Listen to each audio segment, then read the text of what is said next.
প্রিয় লিসেনার্স, আজকের ঘটনাটি শোনার পর হয়তো রাতের অন্ধকারে নিজের জানালার দিকে তাকাতেও আপনাদের গা ছমছম করবে।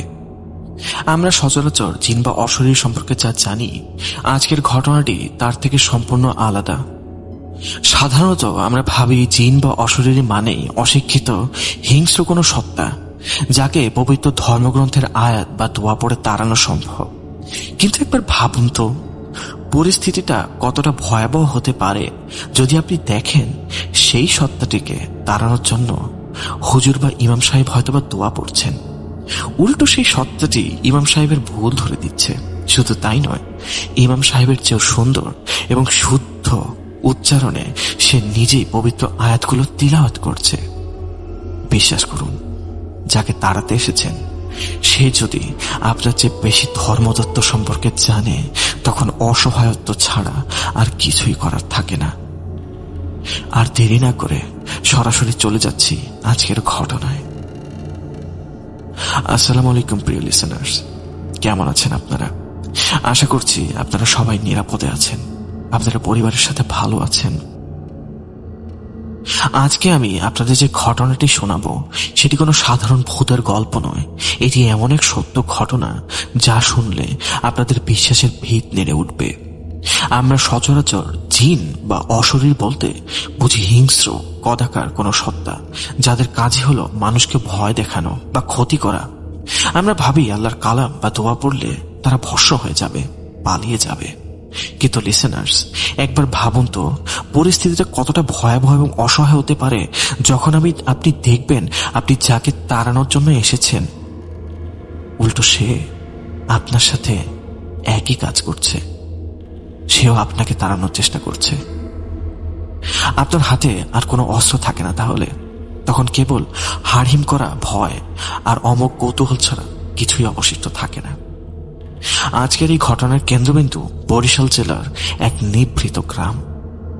নদীমাতৃক এই বাংলাদেশের দক্ষিণাঞ্চলের গ্রামগুলো রাতেবেলা ঠিক কতটা রহস্যময় হতে পারে তা সাধারণত যারা সেখানে রাত কাটাননি তাদের পক্ষে বোঝা কঠিন। অমাবস্যার রাতে সেখানে সুপারির বাগান, বারচারের ফাঁক দিয়ে যখন বাতাস বয়, মনে হয় যেন হাজার বছরের পুরনো কোনো কান্না সেই বাতাস ধরে ভেসে আসছে। আজকের ঘটনার প্রধান চরিত্র জনাব জাহাঙ্গীর আলম। তবে এই ঘটনার বিবরণ আমরা পেয়েছি ওনার ছেলে আশিক ভাইয়ের কাছ থেকে। আশিক ভাই তখন নিতান্তই শিশু, কিন্তু তার পরিবারের উপর দিয়ে বয়ে যাওয়া সেই ঝড়ের স্মৃতি আজও সেই বাড়ির প্রতিটি ইটে, প্রতিটি গাছের পাতায় লেগে আছে। ঘটনার প্রেক্ষাপট বুঝতে হলে আমাদের পিছিয়ে যেতে হবে 80-র দশকের দিকে। জাহাঙ্গীর সাহেবের বাবা অর্থাৎ আশিক ভাইয়ের দাদা মরহুম জনাব মকবুল হোসেন ছিলেন এলাকার একজন নামকরা ব্যক্তিত্ব। বিশাল সম্পত্তির মালিক, ধানি জমি, পুকুর আর মাইলের পর মাইলে পিস্তা সুপারি বাগান। মকবুল সাহেবের দাপট আর প্রতিপত্তি যেমন ছিল, তেমনি ছিল তার দারাজ। মকবুল সাহেব সংসারে তখন কাজের মানুষ অনেক বেশি ছিল। এক কথায় কাজের মানুষের কোনো অভাব ছিল না। তাদের মধ্যে একজন মাঝবয়সী মহিলা ছিলেন যাকে সবাই রাবেয়া বুবু বা রাবেয়া খালা বলে ডাকত। রাবেয়া খালার জীবনটা ছিল বড়ই অদ্ভুত। স্বামী সন্তানহীন এই মহিলার পৃথিবীতে আপন বলতে কেউই ছিল না। মকবুল সাহেবের সংসারটিতে তিনি নিজের মতো করে নিজেকে মানিয়ে নিয়েছিলেন। তিনি এটাকে নিজের সংসারই ভাবতেন। ভোর হতে না হতেই তিনি উঠে পড়তেন, তারপর দিনমান হাড় ভাঙা খাটুনি খাটতেন। রান্না করা, উঠোন ঝাড়ু দেওয়া, ধান ভানা, এই সবই করতেন একা হাতে। কিন্তু তবুও তার মুখে কোনো অভিযোগ ছিল না, ছিল কেবল এক অদ্ভুত নীরবতা। মকবুল সাহেব একদিন রাবেয়া খালার এই নিঃস্বার্থ সেবা দেখে তাকে ডেকে পাঠালেন। বললেন, রাবেয়া, তোমার তো বয়স হয়েছে, সারা জীবন তো আমাদের জন্যই খাটলে, তোমার শেষ বয়সে মাথা গোজের একটা নিজস্ব ঠাঁই দরকার না? আমার মূল বাড়ির উত্তর দিকে বিলের কাছে যে পুরনো ভিটাটা আছে, যেখানে ওই বিশাল তেঁতুল গাছ আর বারছার আছে, ওই জমিটুকু আমি তোমাকে লিখে দিলাম। তুমি ওখানেই থাকো, একটা ঘর তোলো, এখন থেকে ওটা তোমার। এই জায়গাটার বর্ণনা একটু ভালো করে শুনুন আপনারা। মূল বাড়ি থেকে বেশ খানিকটা দূরে, গ্রামের একদম শেষ প্রান্তে এই ভিটা, যেখানে মানুষের কোলাহল শেষ হয়ে জঙ্গল শুরু হয়েছে। ঠিক সেখানে এই জমির অবস্থান। জায়গাটা কেমন যেন সবসময় ছমছমে। দিনের বেলাতেও সেখানে সূর্যের আলো মাটি স্পর্শ করতে পারত না। বিশাল সব রেইন ট্রি, চাম্বল গাছ আর ঘন সুপারি বাগানে কারণে সবসময় জায়গাটা অন্ধকার হয়ে থাকত।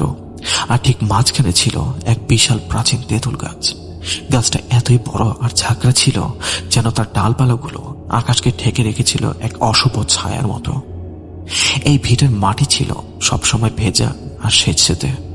সেখানে পা দিলে নাকে আসতো ভেজা মাটির এক গন্ধ, আর তার সাথে মিশে থাকতো নাম না জানা বুনো ফুলের তীব্র এক ঘ্রাণ। বাতাসে সবসময় এক ধরনের ভারী ভাব বিরাজ করত, যেন কেউ সবসময় আড়াল থেকে আপনাকে লক্ষ্য করছে। গ্রামের মানুষ ওই দিকটায় খুব একটা যেতেন না। রাখালরা গরু চড়াতে গিয়ে ওই ভিটা সীমানায় গেলে গরু ফিরিয়ে আনত। কিন্তু রাবেয়া খালা খুশি মনে সেই জমিতে ছোট্ট একটি টিনের ঘর তুলেছিলেন। আর ঠিক এখান থেকেই শুরু হলো রহস্যের প্রথম অধ্যায়। অদ্ভুত ব্যাপার হলো, এই নির্জন ছায়াময় বাড়িতে ওঠার পর থেকেই রাবেয়া খালার মধ্যে এক আমূল পরিবর্তন আসতে শুরু করলো। যিনি আগে সারাদিন সংসার নিয়ে ব্যস্ত থাকতেন, তিনি ধীরে ধীরে সংসার বিভাগী হয়ে পড়তে লাগলেন। তার চাল চলন, কথাবার্তা সব হঠাৎ করে যেন বদলে গেল। তিনি সারাক্ষণ নামাজ, রোজা আর ইবাদতে মশগুল হয়ে থাকতেন। গ্রামের মানুষ লক্ষ্য করল রাবেয়া খালা আর আগের মতো কারোর সাথে কথা বলে না। তার চোখের দৃষ্টিতে এক অদ্ভুত প্রশান্তি আর এক গভীর রহস্যের ছাপ। ধীরে ধীরে লোকমুখে গুঞ্জন ছড়িয়ে পড়ল, রাবেয়া খালার উপর নাকি কোনো রহমত বা গায়েবী শক্তি নাজিল হয়েছে। গ্রামে কারো কোনো অসুখ হলে, কারো বাচ্চা কান্না না থামালে বা কেউ যদি কোনো খারাপ বাতাসের আসরে পড়তো, তারা ছুটে যেত রাবেয়া খালার কাছে। রাবেয়া খালা তখন নিচু স্বরে বিড়বিড় করে কিছু দোয়া পড়তেন, তারপর ফু দিতেন বা পানি পড়া দিতেন। আর আশ্চর্যের বিষয় হলো, আল্লাহর রহমতে মানুষ সুস্থ হয়ে যেতেন। রাবেয়া খালার এই ঘরের পরিবেশটাও ছিল বেশ অদ্ভুত। দিনের বেলাতেও ঘরের ভেতরটা আবছা অন্ধকারে ছেয়ে থাকত। তিনি সারাক্ষণ হাতে তসবিহ নিয়ে বসে থাকতেন। স্থানীয়রা বলতো ওই তেঁতুল গাছটার নিচে নাকি তারা গভীর রাতে কাউকে কোরআন তিলাওয়াত করতে শুনেছে। আবার কেউ কেউ বলতো রাবেয়া খালা নাকি একা নন, তার সাথে নাকি কোনো অদৃশ্য সত্তাও কথা বলে। তিনি যখন জিকির করতেন তখন মনে হতো তার সাথে আরো একটি গম্ভীর কণ্ঠস্বর যেন তাল মেলাচ্ছে। কিন্তু সেই সত্তা গ্রামের কারো কোনো ক্ষতি করত না, বরং ওই ভিটায় গেলে মানুষের মন শান্ত হয়ে যেত। কেমন যেন এক পবিত্র নীরবতা বিরাজ করত সেখানে। কেবল বাতাসের শ্বাস আর শব্দ, বাড়ছাড়ের ক্যাচক্যাচ আওয়াজ আর শুকনো পাতার মর্মর ধ্বনি ছাড়া আর কিছুই শোনা যেত না। মনে হতো প্রকৃতি যেন সেখানে ধ্যানে মগ্ন। এভাবেই অনেক বছর কেটে গেল। 90-এর দশকের শেষের দিকে বার্ধক্যজনিত কারণে রাবেয়া খালা ইন্তেকাল করলেন। ইন্না লিল্লাহি ওয়া ইন্না ইলাইহি রাজিউন। তার জানাজায় গ্রামের বহু মানুষ শরীক হলেন। তাকে দাফন করা হলো এবং তার মৃত্যুর সাথে সেই ভিটাটি আবারও জনমানবহীন হয়ে পড়ল। রাবেয়া খালার কোনো উত্তরাধিকারী ছিল না, তাই জমিটি আবারও মকবুল সাহেবের পরিবারের দখলে চলে এলো। কিন্তু রাবেয়া খালা মারা যাওয়ার পর ওই ভিটার দিকে আর কেউই যেত না। জায়গাটি ধীরে ধীরে আরো জঙ্গলময় হয়ে উঠল। লতা পাতা, আগাছা আর কাঁটা বনে ঢেকে গেল সেই ছোট্ট ঘরটির ধ্বংসাবশেষ। গ্রামের মানুষ সন্ধ্যার পর ওই রাস্তা দিয়ে হাঁটতে ভয় পেত। তারা বলতো ওই ভিটা থেকে নাকি আজও আজানের ধ্বনি শোনা যায়। আবার কখনো কখনো গভীর রাতে গম্ভীর গলায় জিকিরের আওয়াজ ভেসে আসে। সময় গড়িয়ে 2000 সাল বা 2001 সালের দিকে চলে এলো। মকবুল সাহেব তখন বয়সের ভারে শয্যাশায়ী। সংসারের হাল ধরেছেন তার বড় ছেলে, আমাদের ঘরটানার মূল ভুক্তভোগী জনাব জাহাঙ্গীর আলম। জাহাঙ্গীর সাহেব ছিলেন তখন টকবকে যুবক, আধুনিক চিন্তাধারার মানুষ। তিনি চাইলেন পারিবারিক আয় বাড়ানোর জন্য নতুন কিছু করতে। তার মাথায় এলো পোল্ট্রি ফার্ম বা মুরগির খামারের বুদ্ধি। ব্রয়লার মুরগির ব্যবসা তখন বেশ লাভজনক। কিন্তু খামার করতে গেলে তো বড় আর খোলা জায়গার প্রয়োজন। তাদের বাড়ির আশেপাশের জমিগুলো সব ধানি জমি, সেখানে শেড করা সম্ভব নয়। জাহাঙ্গীর সাহেবের নজরে পড়ল সেই পরিত্যক্ত রাবেয়া খালার ভিটা। জায়গাটি অনেক বড়, কিন্তু জঙ্গলে পরিপূর্ণ। জাহাঙ্গীর সাহেব ভাবলেন, অযথা জায়গাটা পড়ে আছে, সাপ বিচ্ছুর আস্তানা হয়ে আছে, পরিষ্কার করে খামার করলে তো মাসে ভালো টাকা আসবে। তিনি বাবার কাছে অনুমতি চাইলেন। মপুল সাহেব অসুস্থ শরীরে ক্ষীণকণ্ঠে ছেলেকে সাবধান করেছিলেন। তিনি বলেছিলেন, বাবা জাহাঙ্গীর, এই জায়গাটা কিন্তু সাধারণ কোনো জায়গা নয়। রাবেয়া ওখানে ইবাদত বন্দেগী করত। জায়গাটা একটা আলাদা ভাব আছে, একটা পবিত্রতা আছে। ওখানে খামার না করলেই কি নয়? মুরগির খামার মানেই তো গন্ধ, অপরিচ্ছন্নতা। এই পাক জায়গায় এসব না করাই তো ভালো। একবার ভেবে দেখ আমার কথা। কিন্তু জাহাঙ্গীর সাহেব তখন ব্যবসায়িক লাভের চিন্তায় মশগুল। তিনি বাবাকে বোঝালেন, আব্বা, আপনি কুসংস্কারে বিশ্বাস করবেন না তো। ওটা তো এখন জঙ্গল হয়ে পড়ে আছে। পরিষ্কার করলে বরং গ্রামেরই ভালো হবে। মশা মাছি কমবে, সাপের উপদ্রব কমবে। এই কথা বলে তিনি এক প্রকার তার বাবাকে রাজি করিয়ে ফেললেন। শেষমেশ বাবার মনোসম্মতি নিয়ে তিনি কাজে নেমে পড়লেন। আর এই সিদ্ধান্তই ছিল তার জীবনের সব থেকে বড় ভুল। তিনি জানতেন না তিনি নিজের অজান্তেই এক সুপ্ত আগ্নেয়গিরিতে পা দিতে যাচ্ছেন। কাজ শুরু হলো শীতের শুরুতে। গ্রামে শীতের সকালগুলো কুয়াশায় ঢাকা থাকে। চারদিক ঝাপসা, কয়েক হাত দূরেও মানুষকে চেনা যায় না। জাহাঙ্গীর সাহেব একজন ঠিকাদার নিয়োগ করলেন, যার নাম ছিল পারভেজ। পারভেজ ভাই ছিলেন বেশ সাহসী, তাগড়া আর কর্মঠ লোক। তিনি একজন লেবার নিয়ে জঙ্গল পরিষ্কারের কাজে নেমে পড়লেন। প্রথম দিনেই এক অদ্ভুত ঘটনা ঘটল। লেবাররা যখন জঙ্গল পরিষ্কার করছিল, তারা লক্ষ্য করল সেখানে কোনো পাখির ডাক নেই, এমনকি কোনো পোকামাকড়ের শব্দও নেই। এক মৃত নিস্তব্ধতা গ্রাস করে আছে পুরো এলাকাটিকে, যেন প্রকৃতি দম বন্ধ করে কিছু একটার জন্য অপেক্ষা করছে। সবচেয়ে বড় বাধা হয়ে দাঁড়ালো সেই বিশাল প্রাচীন তেঁতুল গাছটি। গাছটি কাটার সিদ্ধান্ত নেওয়া হলো। যেদিন গাছটি কাটার জন্য কুড়াল চালানো হলো, সেদিন আকাশ ছিল পরিষ্কার। কিন্তু প্রথম কোপটি গাছে পড়ার সাথে সাথেই হঠাৎ করে আকাশ কালো মেঘে ভরে গেল। বাতাসের গতি বেড়ে গেল। লেবাররা বলল, গাছটি কাটার সময় নাকি গাছের ভেতর থেকে মানুষের গোঙানোর মতো শব্দ বের হচ্ছিল।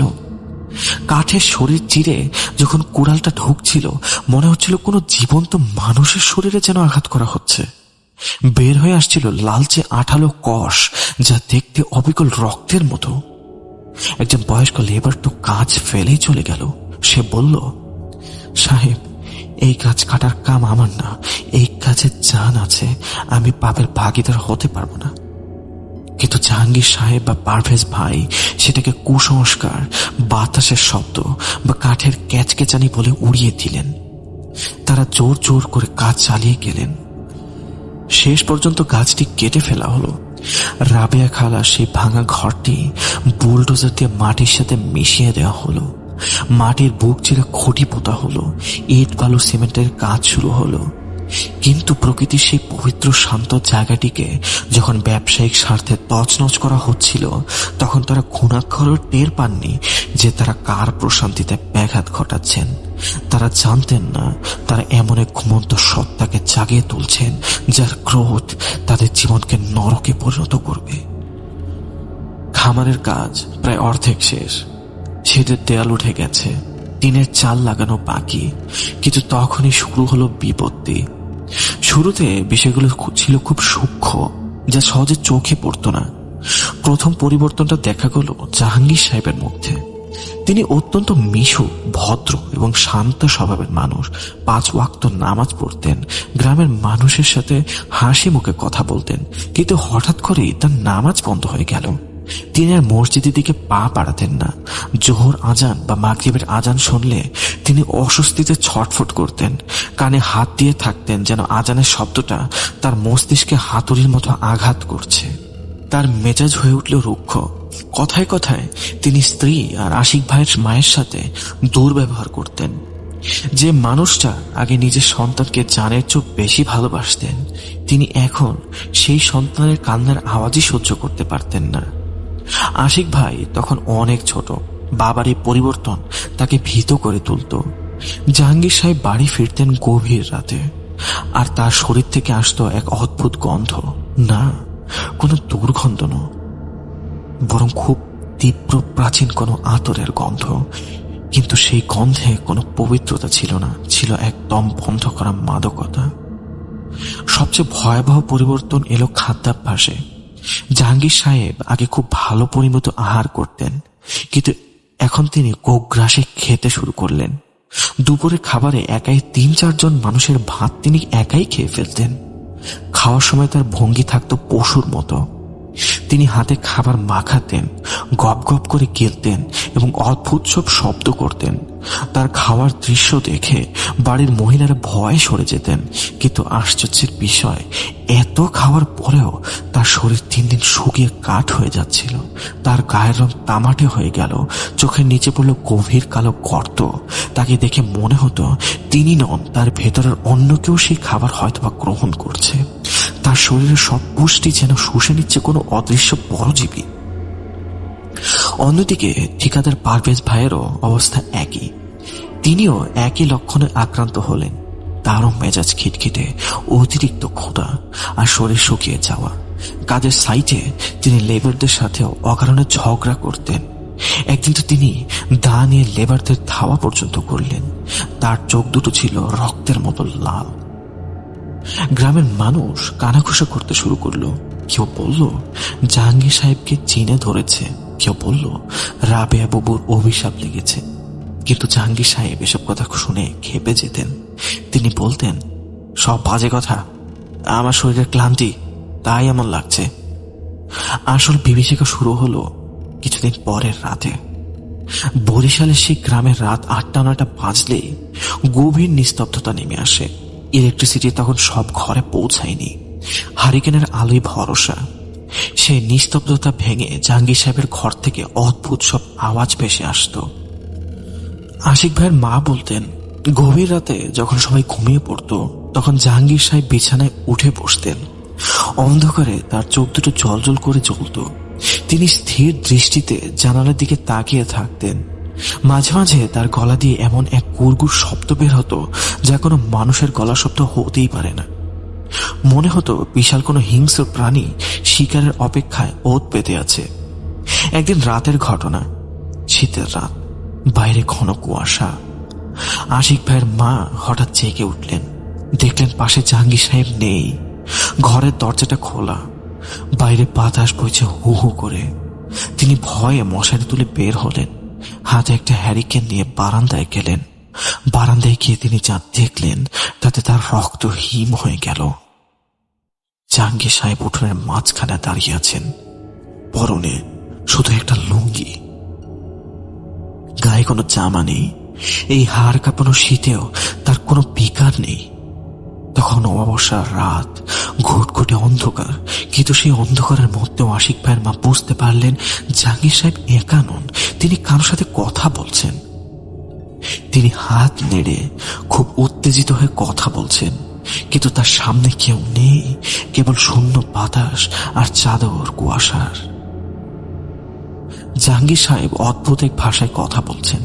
ভাষাটা আরবি বা ফার্সি মনে হচ্ছে, কিন্তু উচ্চারণ এত প্রাচীন, এত ভারী আর গম্ভীর যে সাধারণ মানুষের বোঝার সাধ্য নেই। মনে হচ্ছে বহু যুগ আগের কোনো রাজা বা বাদশার কথা হচ্ছে। কিছুক্ষণ পর হিসিস করে বাংলায় বলে উঠলেন, কেন ভাঙলি? না, আমার থাকার জায়গা কেন ভাঙলি? পবিত্রতা নষ্ট করলি কেন? আমি তো তোদের কোনো ক্ষতি করিনি, তবে কেন আমার ঘর কেড়ে নিলি? এই কথাগুলো জাহাঙ্গীর সাহেবের মুখ দিয়েও বের হলেও কণ্ঠস্বর তার ছিল না। সেই কণ্ঠ ছিল অত্যন্ত ভারী, যেন কোনো গভীর কুয়া বা পাতাল থেকে উঠে আসছে।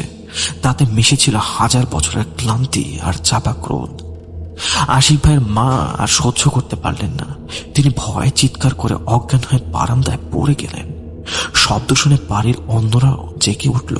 তারা ধরাধরি করে জাহাঙ্গীর সাহেবকে ঘরে আনলো, কিন্তু জাহাঙ্গীর সাহেব তখনও সেই ঘোরগোলা অবস্থায়। তার চোখ উল্টে আছে, মুখ দিয়ে ফেনা বের হচ্ছে। পরদিন সকালে জাহাঙ্গীর সাহেবকে যখন জিজ্ঞাসা করা হলো, তিনি কিছুই মনে করতে পারলেন না। তিনি স্বাভাবিক গলায় বললেন, আমি তো ঘুমিয়েছিলাম, তোমরা কি স্বপ্ন দেখেছ? কিন্তু তার শারীরিক অবনতি এবং পারিপার্শ্বিক অবস্থা বলে দিচ্ছিল কোনো বড় বিপদ আসন্ন। পরিবার বুঝতে পারল এটা ডাক্তারের কর্ম নয়, এটা সম্পূর্ণ আধ্যাত্মিক বা উপরি বাতাসের বিষয়। তারা স্থানীয় মসজিদের ইমাম সাহেবকে ডাকলেন। ইমাম সাহেব বেশ পরহেজগার মানুষ, তিনি ঝাড়ফুঁক জানেন। তিনি এলেন আসরের নামাজের পর। তার সাথে আরো কয়েকজন মুসল্লি। জাহাঙ্গীর সাহেবকে ঘরের মেঝেতে বসানো হলো। তার দুই পাশে দুজন শক্ত সামর্থ্য লোক তাকে ধরে বসলো, যেন তিনি দাপাদাপি করতে না পারেন। ইমাম সাহেব সামনে বসলেন। তিনি প্রথমে একটু পানি পড়া দিলেন জাহাঙ্গীর সাহেবের মুখে। জাহাঙ্গীর সাহেব পানি লাগার সাথে সাথে যেন কেঁপে উঠলেন। তিনি কোনো চিৎকার করলেন না, তিনি শুধু ইমাম সাহেবের দিকে তাকিয়ে বাঁকা হাসি হাসলেন। সেই হাসিটা ছিল অত্যন্ত অবজ্ঞার। ইমাম সাহেব দোয়া ইউনুস পড়া শুরু করলেন, সাথে আয়াতুল কুরসি। সাধারণত জিনে ধরা রোগীরা আয়াতুল কুরসি শুনলে ছটফট করে, চিৎকার করে বলে, থাম, থামো, জ্বলছে, অথবা পালিয়ে যাওয়ার চেষ্টা করে। কিন্তু এখানে ঘটল সম্পূর্ণ উল্টো। ইমাম সাহেব যখন আয়াতুল কুরসি পড়া শুরু করলেন এবং বললেন, আল্লাহু লা ইলাহা ইল্লাহু আল হাইয়ুল কাইয়ুম, জাহাঙ্গীর সাহেব একবার স্থির হয়ে উঠে বসলেন। তার চোখের মনি একটু নড়ল না। ইমাম সাহেব পড়া চালিয়ে যাচ্ছেন। হঠাৎ জাহাঙ্গীর সাহেব গম্ভীর এবং ভরাট কণ্ঠে বলে উঠলেন, থামো। ঘর ভর্তি মানুষ চমকে উঠল।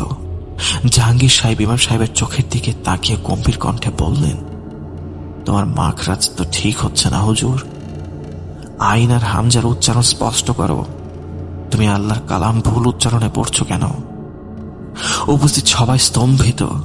জাহাঙ্গীর সাহেব সাধারণত বিএ পাশ করা একজন মানুষ। তিনি আরবি পড়তে পারেন ঠিকই, কিন্তু আরবি ব্যাকরণ বা তাজবিদ সম্বন্ধে তার এত গভীর জ্ঞান থাকার কথাই না। ইমাম সাহেব নিজেও ঘাবড়ে গেলেন। তিনি তো মাদ্রাসায় পড়া আলেম, তার ভুল ধরছে একজন সাধারণ মানুষ। ইমাম সাহেব নিজেকে সামলে নিয়ে আবার পড়া শুরু করলেন। তিনি ভাবলেন জিনটা হয়তো তাকে বিভ্রান্ত করার চেষ্টা করছে। কিন্তু এবার যা ঘটল তা ছিল ইতিহাসের বিরলতম এক ঘটনা। ইমাম সাহেব পড়ার আগে জাহাঙ্গীর সাহেব নিজে আয়াতুল কুরসি পাঠ করতে শুরু করলেন। সেই তিলাওয়াত কোনো সাধারণ তিলাওয়াত ছিল না।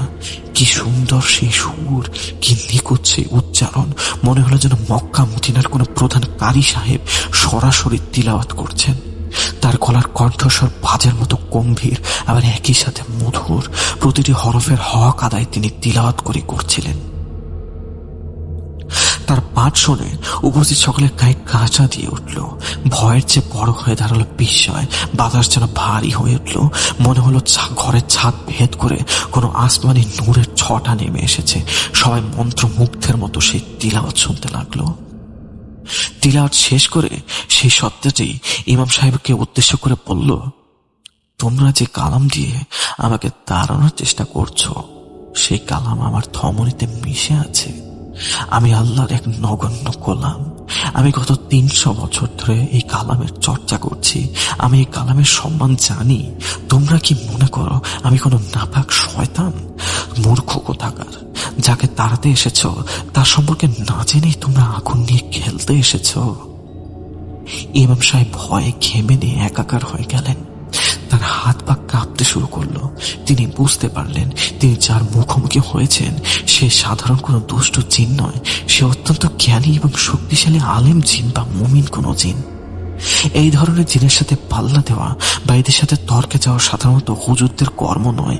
এদের জ্ঞান এবং ক্ষমতা মানুষের কল্পনারও বাইরে। ইমাম সাহেব আমতা আমতা করে দোয়া পড়া থামিয়ে দিলেন। তিনি দ্রুত তসবিহ কুটিয়ে উঠে দাঁড়ালেন। যাওয়ার সময় জাহাঙ্গীর সাহেবের বাবার কানে বারবার বলে গেলেন, মকবুল সাহেব, মাফ করবেন, এ আমার দ্বারা সম্ভব নয়। উনি সাধারণ কেউ নয়। আপনারা বড় কোনো আলেম, বুজুর্গ বা হক্কানি আলেমকে খবর দিন। আমার বিদ্যে এখানে খাটবে না। আপনারা আমাকে মাফ করুন। ঘটনাটি গ্রামে আগুনের মতো ছড়িয়ে পড়ল। একদিন পারভেজ ঠিকাদারের অবস্থা প্রচন্ড বেহদিক হয়ে গেল। তিনি তো বিছানায় পড়ে গেছেন, তার শরীর পচে যাওয়ার উপক্রম। দুই পরিবার মিলে সিদ্ধান্ত নিল তারা চরমোনাই বা ছাড়ছিনা থেকে বড় কোনো আলেমকে নিয়ে আসবেন। অবশেষে অনেক খোঁজাখুঁজির পর পাশের জেলায় এক অত্যন্ত পরহেজগার এবং বয়োজ্যেষ্ঠ আলেম মাওলানা লুৎফর রহমান সাহেবকে পাওয়া গেল। তিনি আসতেও রাজি হলেন। তিনি জিন চিকিৎসায় বেশ পারদর্শী এবং আধ্যাত্মিক ক্ষমতার অধিকারী ছিলেন বলে জনশ্রুতি আছে। মাওলানা সাহেব এলেন পরদিন দুপুরে। তিনি বাড়িতে ঢুকেই বললেন, এই বাড়ির বাতাসে এক ভারী চাপ অনুভব করছি, তবে কোনো দুর্গন্ধ নেই, বরং কেমন যেন একটা আতরের ঘ্রাণ পাচ্ছি। এটা ভালো লক্ষণ। তিনি বুঝতে পারলেন প্রকৃতপক্ষে কোনো নোংরা পিশাচ নয়। তিনি জাহাঙ্গীর সাহেব এবং পারভেজ ভাইকে একটি বড় ঘরে বসালেন। বাড়ির অন্য সবাইকে বললেন অজু করে পাক পবিত্র হয়ে দরুদ শরীফ পড়তে। মাওলানা সাহেব জাহাঙ্গীর সাহেবের সামনে বসলেন। তিনি কোনো চিল্লাচিল্লি করলেন না, কোনো সরিষা পড়া বা আগরবাতি জ্বালালেন না। তিনি শুধু জাহাঙ্গীর সাহেবের চোখের দিকে তাকিয়ে শান্ত কণ্ঠে সালাম দিলেন, আসসালামু আলাইকুম ইয়া ইবাদাল্লাহ। মুহূর্তের মধ্যেই জাহাঙ্গীর সাহেবের শরীর কেঁপে উঠল, তার মাথা নিচু হয়ে গেল। কিছুক্ষণ পর তিনি মাথা তুললেন। সে আগের গম্ভীর এবং ভারী কণ্ঠস্বর আবার ফিরে এলো। তিনি উত্তর দিলেন, ওয়ালাইকুম আসসালাম ওয়া রাহমাতুল্লাহ। মাওলানা সাহেব অত্যন্ত বিনয়ের সাথে জিজ্ঞাসা করলেন, আপনি কে? কেনই মাসুম মানুষগুলোকে কষ্ট দিচ্ছেন? এরা তো আপনার কোনো ক্ষতি করার কথা না, ভাবেননি? একজন মুমিন হয়ে আরেকজন মুমিন ভাইকে কষ্ট দেওয়াটা কি ঠিক? জাহাঙ্গীর সাহেবের ভেতরে থাকা সেই সত্তাটি তখন কথা বলা শুরু করলো। তার কথায় ফুটে উঠলে গভীর বেদনা আর ক্ষোভ। সে বলল, হুজুর, আমি এই জমিতে গত 300 বছর ধরে বাস করছি। ওই তেঁতুল গাছটি ছিল আমার ঘর। আমি সেখানে আল্লাহর ইবাদত করতাম। নির্জনে লোকচক্ষুর অন্তরালে আমি আমার রবের জিকির করতাম। রাবিয়া নামের যে মহিলাটি এখানে থাকতো সে ছিল বড়ই নেককার। তার ইবাদত আমার ইবাদত মিলে এই স্থানটি এক শান্তির বাগানে পরিণত হয়েছিল। আমি কখনো মানুষের কোনো ক্ষতি করিনি, বরং মানুষের দোয়ায় বরকতে সাহায্য করেছি। আমি আল্লাহ আমাকে উসিলা বানিয়েছেন, তার জন্য আলহামদুলিল্লাহ। কিন্তু মানুষ আমার কথা তো ভাবেনি। সে একটু থামলো। ঘরের ভেতরে তখন পিনপতন নীরবতা। বাইরে বাতাসে শো শো শব্দ যেন জিনের হাহাকারের সাথে তাল মেলাচ্ছে। সে আবার বলল, কিন্তু ওই লোকগুলো, ওই জাহাঙ্গীর আর তার ওই ঠিকাদার, এরা আমার ঘর ভেঙে দিয়েছে। ওরা আমার ইবাদতের জায়গা নাপাক জুতো পরে ঢুকেছে। ওরা গাছ কাটার সময় একবারও আল্লাহর নাম নেয়নি, একবারও ভাবেনি যেখানে কোনো মাখলুকও থাকতে পারে। ওরা সেখানে মুরগির খামার করতে চেয়েছে, যেখানে মুরগির বিষ্ঠার গন্ধ আমার জায়নামাজ অপবিত্র করেছে। আমি সহ্য করতে পারিনি। আমার ঘর ভাঙা হয়েছে, আমার প্রশান্তি কেড়ে নেওয়া হয়েছে, আর তাই আমি শান্তি কেড়ে নিয়েছি। মাওলানা সাহেব সব শুনলেন। তিনি বুঝলেন জিনটি মিথ্যা বলছে না। ইসলামের দৃষ্টিতে বিনা কারণে কোনো প্রাণী বা জিনের বাসস্থান ধ্বংস করা অনুচিত। তিনি নরম সুরে বললেন, দেখুন, এরা তো সাধারণ মানুষ, এদের চর্মচক্ষু নেই, এরা আপনাকে দেখতে পায় না। এরা যা করেছে না জেনে ভুল করে করেছে। আল্লাহ তো ক্ষমাশীল। আপনি যদি এদের ক্ষমা করে দেন তবে আল্লাহ আপনার মর্তবা আরো বাড়িয়ে দেবেন, আর প্রতিশোধ নিয়ে আপনি আপনার ঘরে ফেরত পাবেন। বরং আমরা একটা সমঝোতায় আসতে পারি। সেই সত্তাটি কিছুক্ষণ চুপ করে রইল। জাহাঙ্গীর সাহেবের চোখ দিয়ে টপ টপ করে পানি পড়তে লাগলো।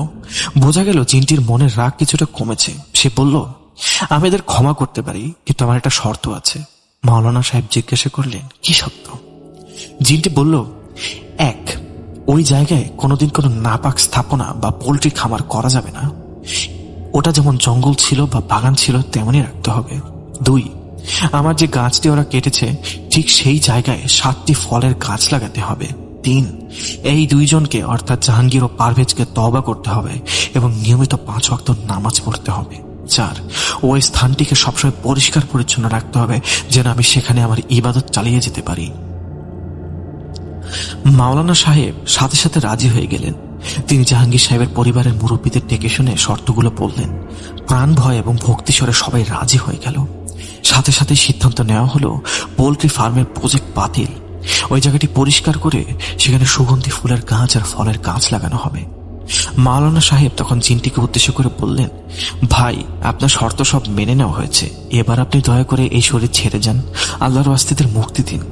জিনটি বলল, আমি যাচ্ছি, তবে মনে রাখবেন, ওয়াদা ভঙ্গ হলে আমার চেয়ে খারাপ আর কেউ হবে না। এই কথা বলার সাথে সাথে জাহাঙ্গীর সাহেবের শরীরটা ধপাস করে বিছানায় লুটিয়ে পড়ল। একটা তীব্র ঝাঁকুনি দিয়ে তিনি জ্ঞান হারালেন। ওদিকে খবর এলো নিজের বাড়িতে পারভেজ ভাইও হঠাৎ করে বমি করে অজ্ঞান হয়ে পড়েছেন। জ্ঞান ফেরার পর জাহাঙ্গীর সাহেব এবং পারভেজ ভাই দুজনেই ছিলেন অত্যন্ত দুর্বল। তাদের মনে হচ্ছিল যেন তাদের উপর দিয়ে বিশাল কোনো ঝড় বয়ে গেছে। কিন্তু সে রাক্ষসে খোদা আর সে অকারণে রাগ, রাতে বেলায় গুড়গুড় শব্দ সব নিমিষেই যেন উধাও হয়ে গেল। তাদের শরীরে আর আতরের সেই গন্ধও নেই। পরদিন সকালে জাহাঙ্গীর সাহেব লোক লাগিয়ে খামারের জন্য তৈরি করা অর্ধেক দেয়াল ভেঙে ফেললেন। তিনি নিজে দাঁড়িয়ে থেকে সেই জায়গাটি 7টি ফলের গাছ এবং কিছু হাসনাহেনা বেলি ফুলের গাছ লাগালেন। জায়গাটিকে সুন্দর করে ঘেরাও করে দেওয়া হলো। পরিবারের সবাই মিলে গরিব দুঃখীদের খাওয়ালেন এবং আল্লাহর দরবারে তওবা করলেন। আজ প্রায় 22-23 বছর কেটে গেছে সেই ঘটনার পর। সেই জায়গাটি এখন এক বিশাল বাগানে পরিণত হয়েছে। হরেক রকমের ফলের গাছ ভরে গেছে সেই ভিটা। আশিক ভাই বলেছেন আজও তারা ওই বাগানের পাশ দিয়ে যাওয়ার সময় এক ধরনের পবিত্র সুবাস পান। মাঝে মাঝে গভীর রাতে যখন চারদিক নিস্তব্ধ থাকে তখন ওই বাগান থেকে খুব নিচু স্বরে মিষ্টি সুরে কোরআন তিলাওয়াতের আওয়াজ ভেসে আসে। তবে এতে ভয়ের কিছু নেই, বরং শুনলে মনটা শান্ত হয়ে যায়। জাহাঙ্গীর সাহেব এখন বেশ বয়স্ক। তিনি নিয়ম করে ওই বাগানের পরিচর্যা করেন। তিনি জানেন তার অদেখা প্রতিবেশীটি সেখানে আছেন এবং আল্লাহর ইবাদতে মগ্ন আছেন। তারা একে অপরের নীরব বন্ধু। তো এই ছিল আজকের ঘটনা, প্রিয় লিসেনার।